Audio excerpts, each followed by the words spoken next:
Je m'appelle Pierre Moisson, je suis vétérinaire de formation et je suis directeur du parc zoologique et botanique de Mulhouse.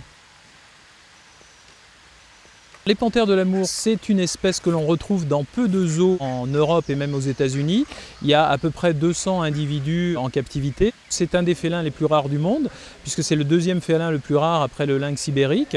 Donc c'est un félin qui disparaît de par, comme beaucoup d'animaux, la disparition de leur milieu en Russie.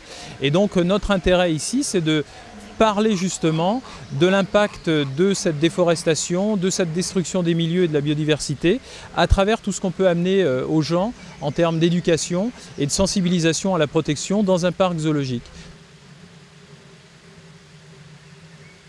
Un des rôles des parcs zoologiques, c'est la conservation des espèces en voie de disparition, conservation qui passe par la reproduction d'espèces rares et aussi la protection des animaux qui existent sur le terrain.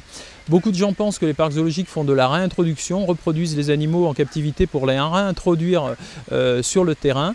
Or, pour réintroduire un animal sur le terrain, et en particulier un grand félin, qui est donc au bout de la chaîne alimentaire, il faut que le milieu dans lequel ces proies vivent existe encore, que ces proies-là existent encore, et que ces animaux, quand on les réintroduise, retrouvent donc un biotope complètement sain et qui leur permette de survivre dans la nature. Donc on voit bien, vu les menaces qui pèsent sur la biodiversité, qu'on ne peut pas du tout envisager aujourd'hui de réintroduire des panthères de l'amour dans la nature, puisqu'il y a déjà des problèmes avec le peu de panthères qui vivent dans ce petit milieu. Donc pour nous, il est beaucoup plus important d'investir de l'argent aujourd'hui pour sauver les dernières 45 et se dire que si un jour la solution terminale doit passer par la réintroduction, on aura un nombre suffisant de panthères de l'amour en captivité pour renvoyer sur le terrain à partir du moment où il n'y a plus de menaces politiques, j'allais dire, sur le biotope, qu'il n'y a plus de menaces de déforestation, braconnage et autres. C'est quelque chose de très compliqué. Avant de réintroduire, essayons de sauver le peu qui existe sur le terrain et montrons au public ici, en faisant reproduire cette espèce, en l'envoyant donc dans le plus de zoos possible, que c'est une espèce magnifique à protéger.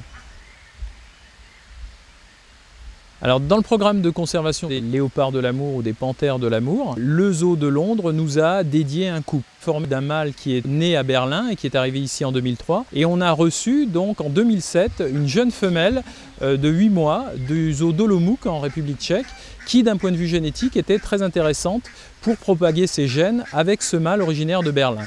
Donc lui était expérimenté et elle pas du tout.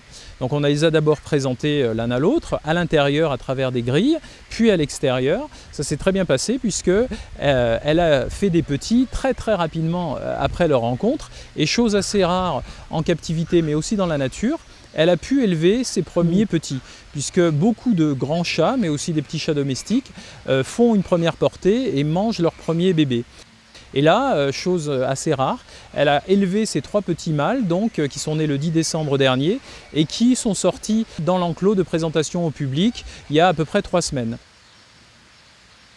En captivité, se pose le problème de réintroduire le papa quand les petits sont en âge de jouer ou embêter ce fameux papa. Et donc là, après avoir vu avec les soigneurs qu'on avait un mâle très sympathique, assez cool, qui avait déjà senti ses petits essayer de jouer à travers les barreaux, on a pris le risque la semaine dernière, avec évidemment des mesures de sécurité assez strictes, de le présenter directement à l'extérieur avec ses petits. Et donc maintenant, ça fait 5 jours que la famille est réunie au grand complet, donc le père, la mère et les 3 jeunes mâles. Donc pour l'instant, c'est plus de la cohabitation, le lien familial subtil doit être créé, mais en tout cas tactile pas encore, puisque les petits mâles essayent d'approcher papa mais ne savent pas trop si c'est un ennemi ou un ami, et lui est très tolérant et commence à leur montrer que c'est lui le boss. La mère est là aussi pour protéger ses jeunes, mais on n'a pas encore de vrais échanges, de jeux des petits avec le mâle, et on espère que ça viendra dans les semaines à venir. On participe à Alta à travers l'argent que l'on donne chaque année à Tigris, qui, comme la Société zoologique de Londres, le zoo de Moscou, le zoo du Minnesota, font partie d'une alliance pour sauver la panthère de l'amour.